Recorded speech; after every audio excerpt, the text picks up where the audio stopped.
আসসালামু আলাইকুম আমার সবুজ প্রেমী ভাই বোনেরা, আমার সামনে একটি গাছ দেখতে পাচ্ছেন। আপনারা অনেক সময় নার্সারি থেকে গাছ কিনে নিলে গাছটি রোপণ করার পর গাছের উপরিভাগ থেকে মরে মরে গাছটা দেখা যায় আস্তে আস্তে গাছটা মরে গেছে। কিন্তু আসলে গাছের গোড়া যদি পানি দেন আপনি, তাহলে গাছ যদিও পাতা ঝরে যায়, গাছটা মারা যায় না। আমরা হতাশ হয়ে যাই যে আমার গাছটা মনে হয় মরে গেছে। আমার সামনে যে গাছটি দেখতে পাচ্ছেন, এই গাছটিও একরকম বোঝা গেছে যে এটা মনে হয় মারা গেছে। এই যে দেখেন, এই উপরিভাগটা কিন্তু মারা গেছে।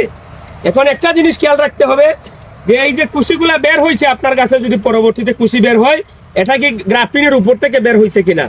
যদি গ্রাফটিনের উপর থেকে বের হয় তাহলে এইভাবে কেটে দিবেন এবং যে কোনো জাতের একটা ছত্রাকনাশক লাগিয়ে দিলে আপনার এখান থেকে আপনার যে গাছটা হয়ে যাবে।